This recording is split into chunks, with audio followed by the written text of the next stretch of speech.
The Omicron variant has been confirmed in India with 2 recognized cases. Thus far, contact tracing efforts are on in the southern states of Karnataka and Andhra Pradesh. I'm Barkha Dutt. You're with the Mojo Story. What does this mean for India, and what are the lessons that we have learned from the first and the second wave? Are we actually looking at a third wave, or are some of our colleagues in the media hitting the panic button for nothing, leading to a series of counterproductive moves? That's our big focus on the program today. As we mentioned, 2 cases have been confirmed in Karnataka, but following the global trend, Omicron might already be in community transmission. Quite simply, this means that it no longer needs to be linked back to cases of travel from countries like South Africa, which first outed it to the world.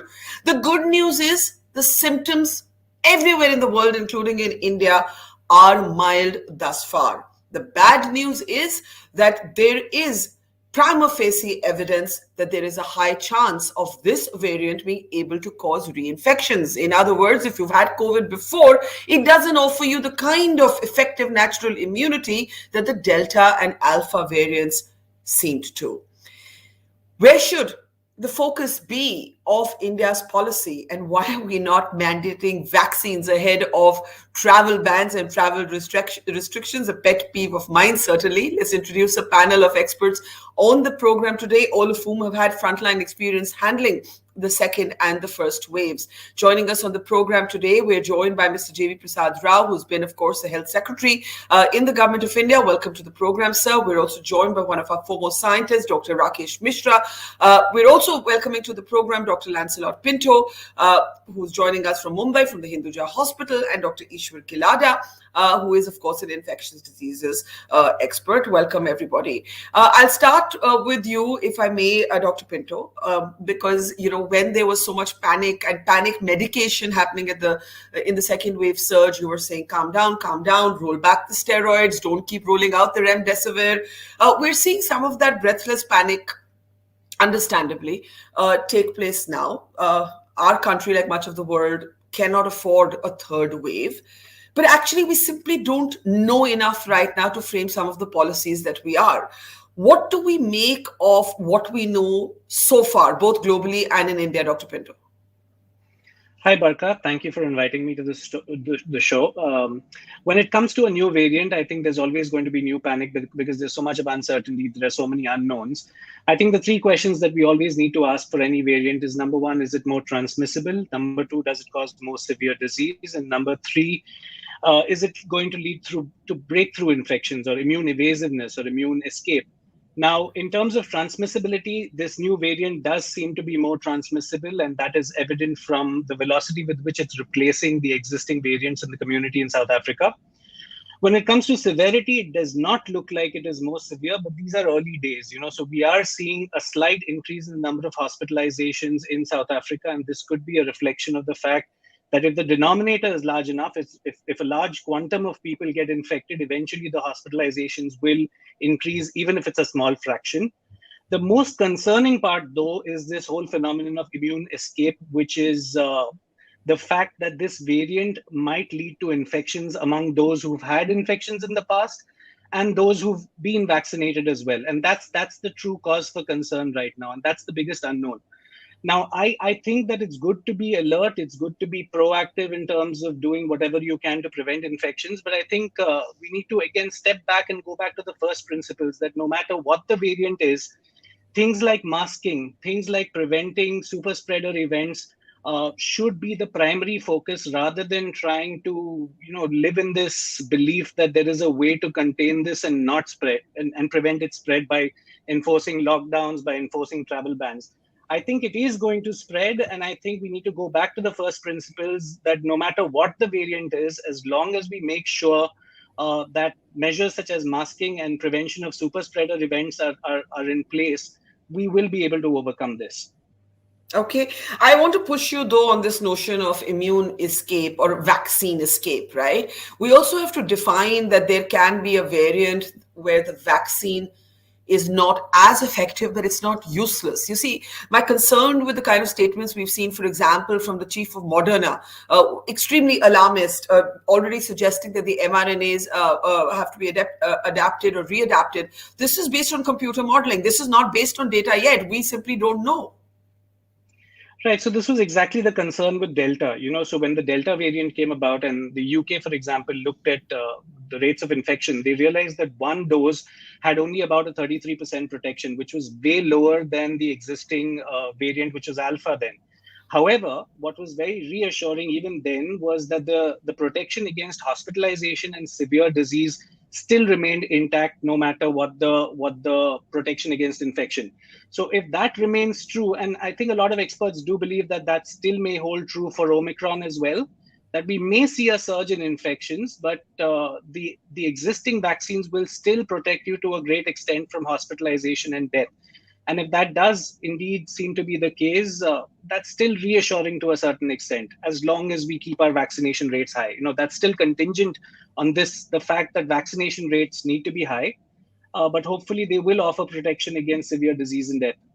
Yeah. So India at the moment, we're seeing those figures. We're close to 33% of the eligible population now being fully vaccinated, but we still have the specter of crores of people not showing up for their second jab. There is a kind of lulling into a sense of a normalcy, which is also a kind of psychological threshold that does happen in countries all over the world. I'm in London presently, and despite new restrictions, everything is open. And I think one of the reasons that people find it difficult to be convinced of masking is because they see so many spaces that are unmasked, like restaurants, for example. But on the other hand, you can't keep shutting down the world. How long can that go on? Dr. Rakesh, if I can bring you in, you have seen very closely the mistakes that have been made previously. Ahead of the second wave, India certainly was complacent, did not roll out the vaccines fast enough, did not do enough genome sequencing, did not alert the public, allowed elections, mass congregations to go on. Have we flipped to the other extreme now, for example, with some of these completely arbitrary state-to-state travel bans? Sir, Rakesh. Yeah, thank you. Actually, Dr. Pinto has really summarized very well the whole situation and what we need to worry and what we don't need to worry.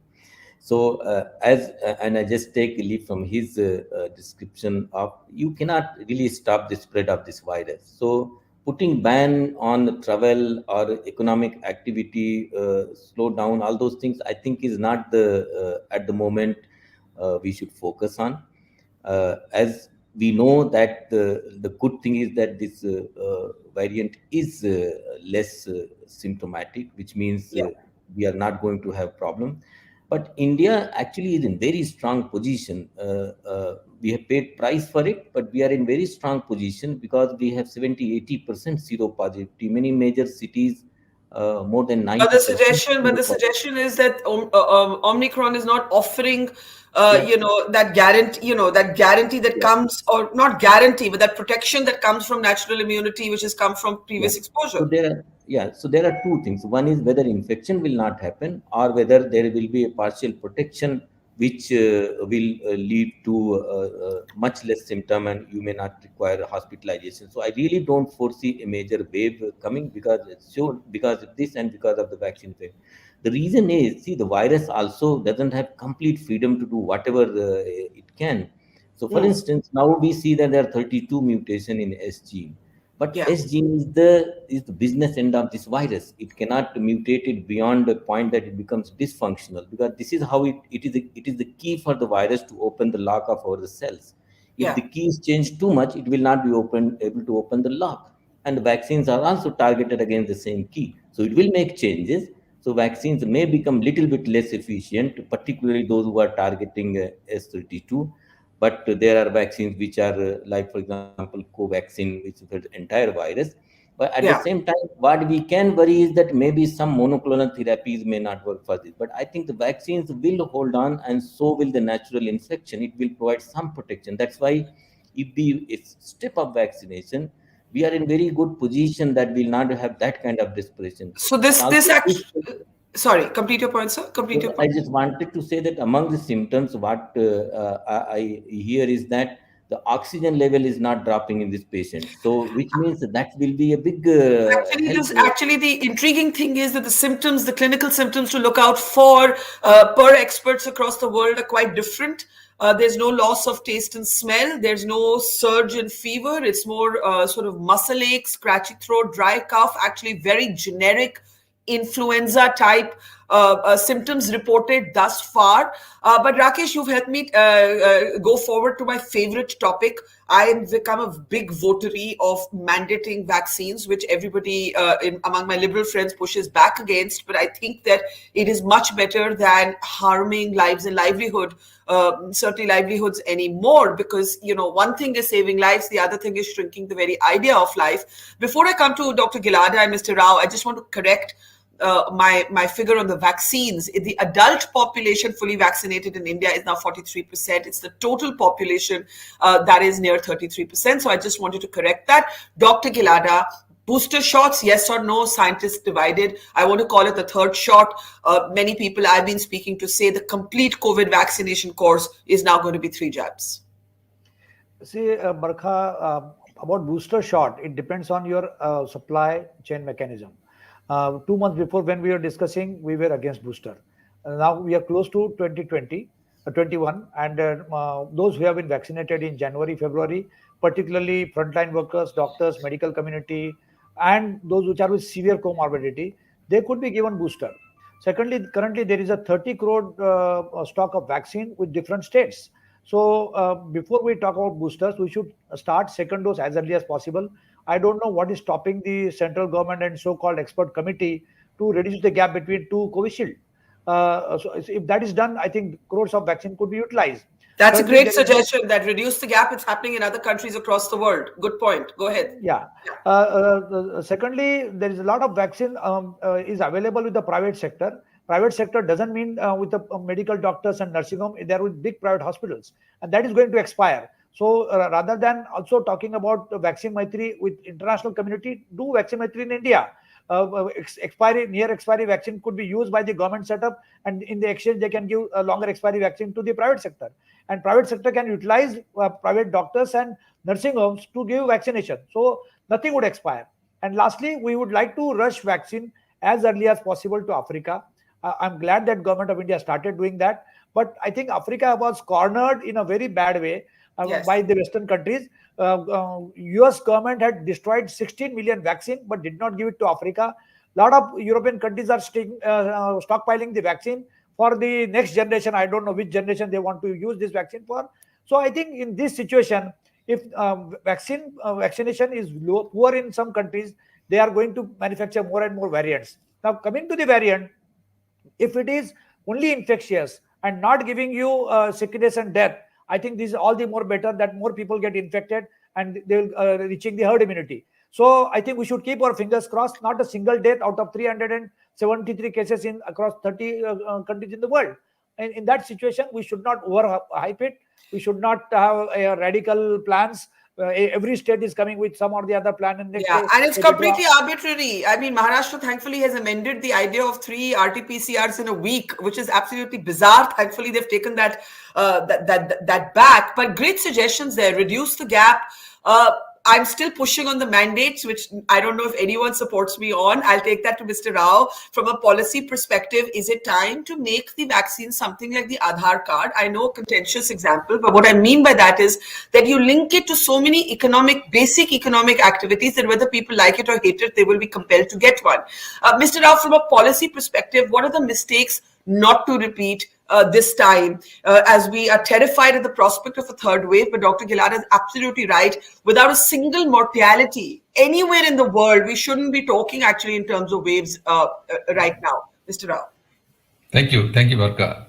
Actually, Dr. Kodse, who got the first case detected, herself has admitted now that it's one of those mild cases, and she reported in good faith that it is a new variant. But then the reaction that she has seen all over the world, I think she was completely overwhelmed with that. She says, "I'm so sorry. As a scientist, I thought it's my duty to sort of put it on outside. But then the way the countries responded to that is really unprecedented." Now, one thing that really make, I think the special about this particular variant is it doesn't look like a respiratory infection. That means your respiratory tract is not getting infected. So that saves a lot of botheration. And I think this infectivity is coming in from some other source, but not through the respiratory tract. Looks like that. I don't know. I mean, that's something which I think still we need more information. So the type of panic reaction we have seen, in putting artificial travel restrictions, stopping flights to Africa, etc., I think it is an overreaction. And I hope sooner than later this will be corrected. And I think that's the best. Coming to your point about vaccination, there is no sound public health principle in adopting coercive measures for anything. Public health doesn't accept coercion in whatever. And we What have about two. what about incentivization? Let me explain. I will give two examples. One is in the 90s, 70s when we had the family planning program, during the emergency.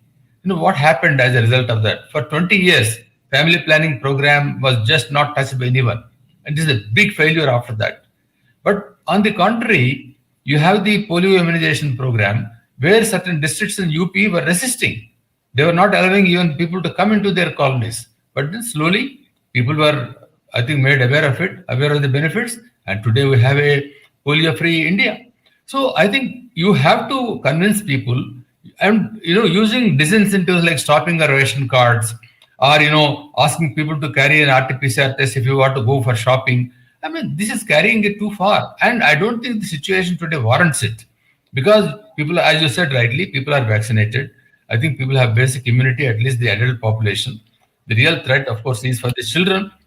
But once the schools open, once the vaccine is available to them, I think we should give priority to children to get vaccinated more than giving boosted doses to ourselves. Mr. Rao, you said that public health doesn't accept any coercive measures, but isn't travel bans restricting the economy also a kind of coercive measure? If I had to choose between the two coercive measures, I definitely choose the mandating of vaccines.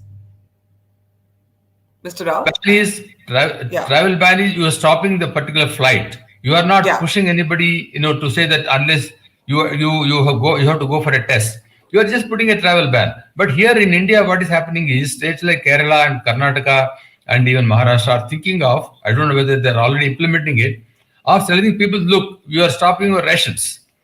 And we are saying that if you don't carry an RT-PCR test, you are not allowed to come to a shop, to outside into a shopping mall. But that is carrying it too far. And I don't think, unlike US, there is no organized resistance to vaccination in India. There's no organized resistance. It's only reluctance and some fear. And this fear is mainly because many of these daily wage laborers and workers, etc., they suffer loss of wages because they fear if there is a vaccination, they may fall ill for a day or two and they can't go to office and the employer will deduct their salaries. I myself have seen many cases in Karnataka and Bangalore that people are afraid precisely because of this reason. They don't want to sort of resist the vaccination. They suffer that wage cut. And suppose that is given as an incentive. You incentivize vaccination, then disincentivize. See, that's the problem. Okay, let me. I see Sujatha Rao joining us, and we have a few minutes left. And I want to go back to the medicine. But Sujatha, if you want to come in on the policy, we were discussing what are the mistakes not to repeat from the second wave, but at the same time not to hit the panic button on Omicron unnecessarily. Go ahead with your thoughts. Well, my thoughts are that there should be no question of panic. We now know somewhat about the virus.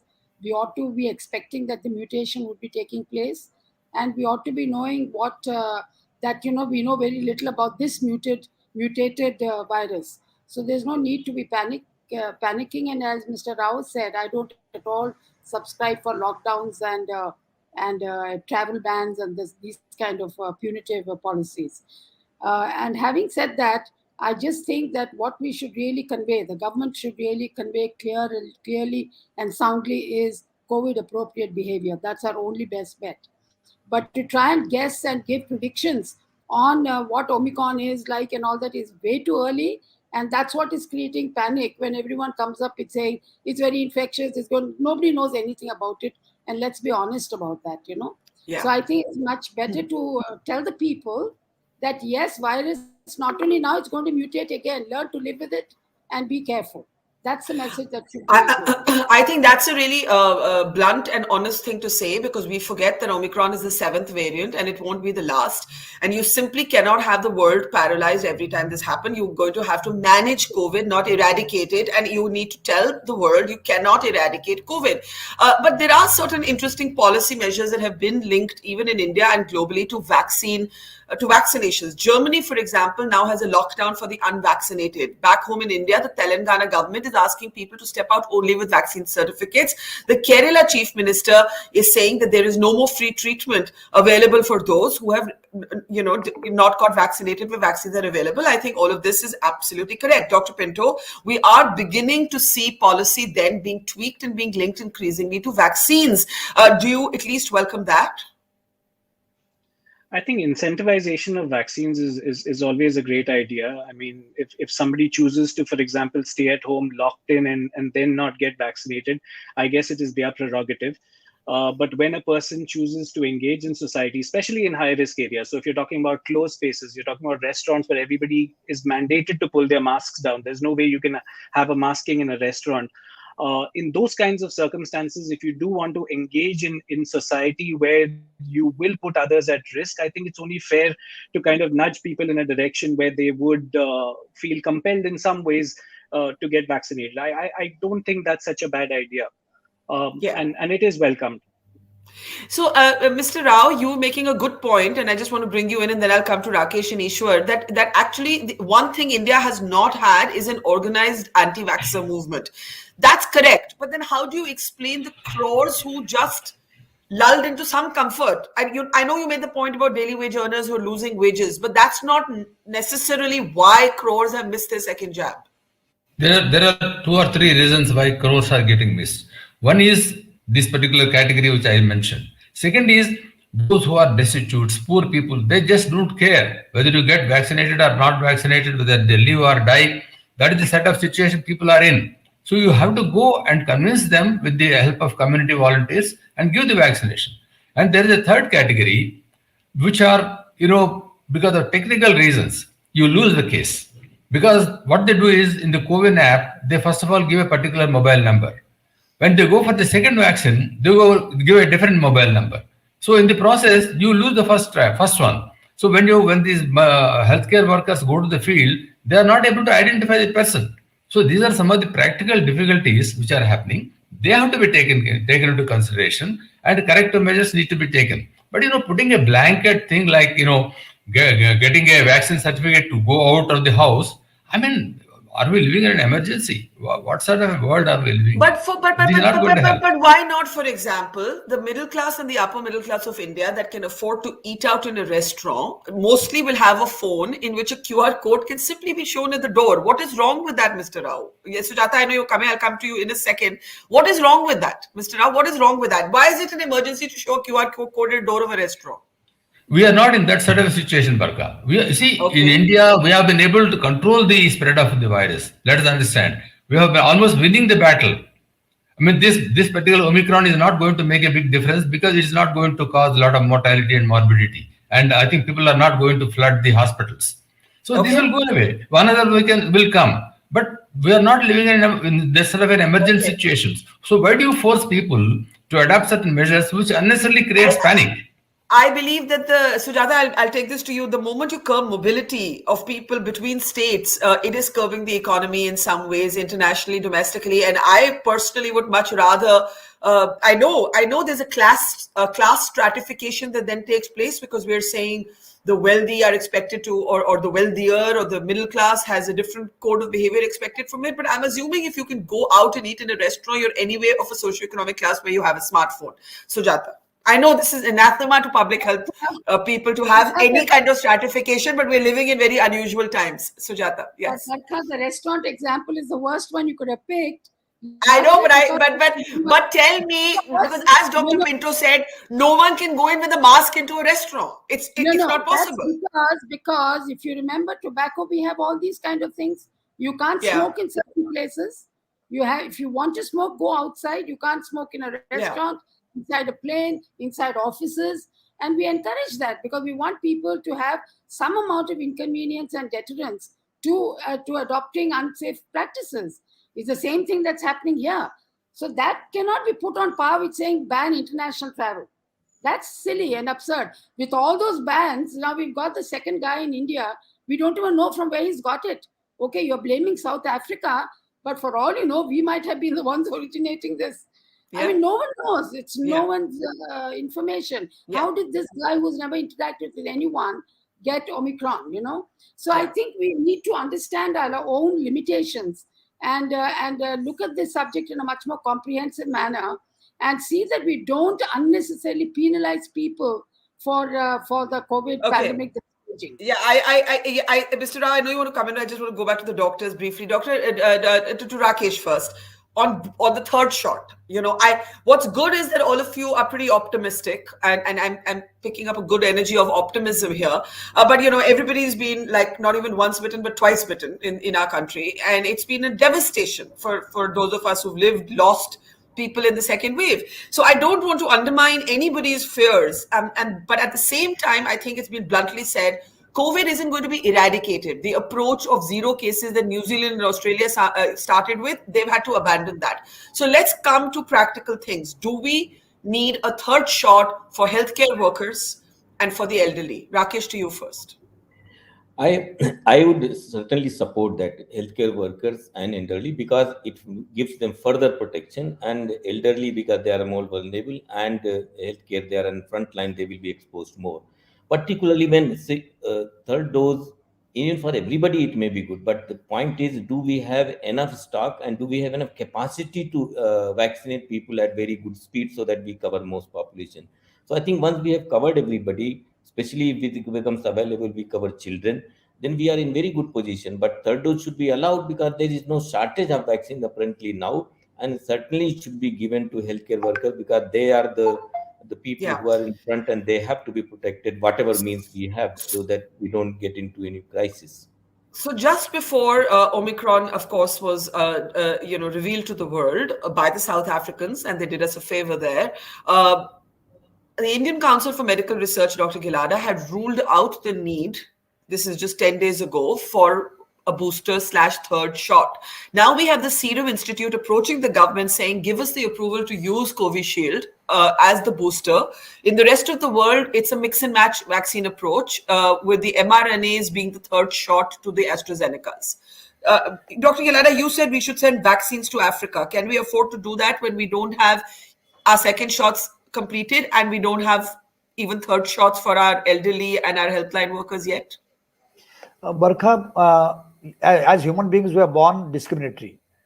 We always try to discriminate, and therefore we put a list of at-risk country. What is at-risk country? Today, every day you are adding 10 countries. Similarly, when you talk about booster, ICMR spoke 10 days before in absence of Omicron. Now ask them what they want to speak. Thirdly, Serum Institute asking for booster dose. That is an interested party. They would like to sell the vaccine. What we would like to know is that, number one, booster dose is required for healthcare worker for two things. One is protection, but most importantly is confidence, that they feel confident of serving if at all third wave come or a lot of people come. So the second aspect, confidence, is more important. So for confidence building mechanism, healthcare workers and even other frontline workers can be given a booster. Otherwise, if booster people want, they can pay and take booster. I would like to also here tell that Kerala government did a wonderful thing. There are very few people in the country who appreciate what Kerala does for different reasons. But what Kerala said, that if you are not vaccinated, will not bear your expenses of COVID hospitalization. I think that is a fair way. If you don't want to take vaccine, pay for your COVID treatment. Why you want to depend on government? And thirdly, sometimes like we are developing a society. 2/3 give consent, 1/3 doesn't give consent, but still society is developed. Similarly, when 70-80% people will take vaccine, fully vaccinated, other people will be automatically benefited, even if they are not taken the vaccine. So let us wait for that time. Okay, Mr. Rao, you wanted to come in on the booster dose. Go ahead, sir. Yeah, I just put it on the chat. But actually, booster dose is okay for healthcare workers, elderly people. You can give a booster, but how many boosters can you keep on giving? Because today the vaccine manufacturers say one booster dose need to be given. Tomorrow somebody else come, there should be a second booster. I mean, this is an unending queue of boosters. I don't think any government in this world can afford giving continuous booster doses to the adult population. Boosters are given as a part of immunization program for children because to immunize them. But you can't just make the people live on boosters for all time to come. So the good policy will be like the flu shots, make it available in the open market. Those who would like to have boosters can go and buy it and have it. I think that is the Okay. best policy that government should follow. Okay, Sujatha, and then I'll give the last word to Dr. Pinto. I have to close. Sujatha, go ahead. Yeah. Now, my view is that, we know so little about Omicron. I don't think we should take a decision in panic, because we really don't know how the vaccines are going to behave against this particular variant.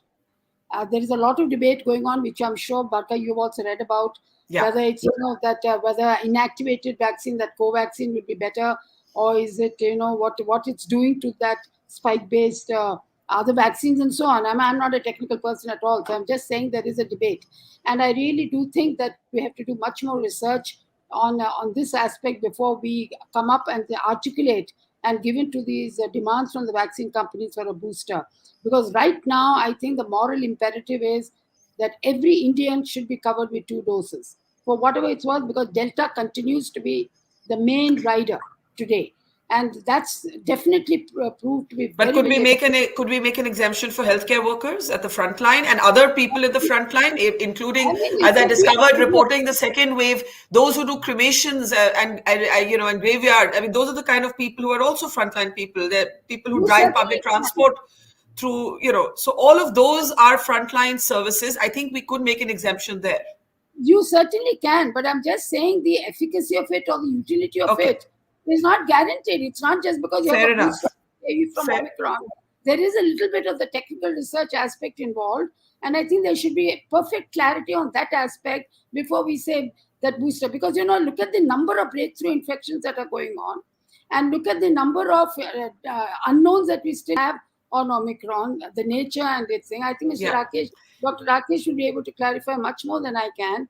But all I know is, just by giving a booster, you've got over the PR bit, or that you care. Let me just get Rakesh and then give Dr. Pinto the last word. Rakesh, briefly to you, would you say at this point we simply do not know enough to be recommending boosters, because that's not the trajectory the Western world is following?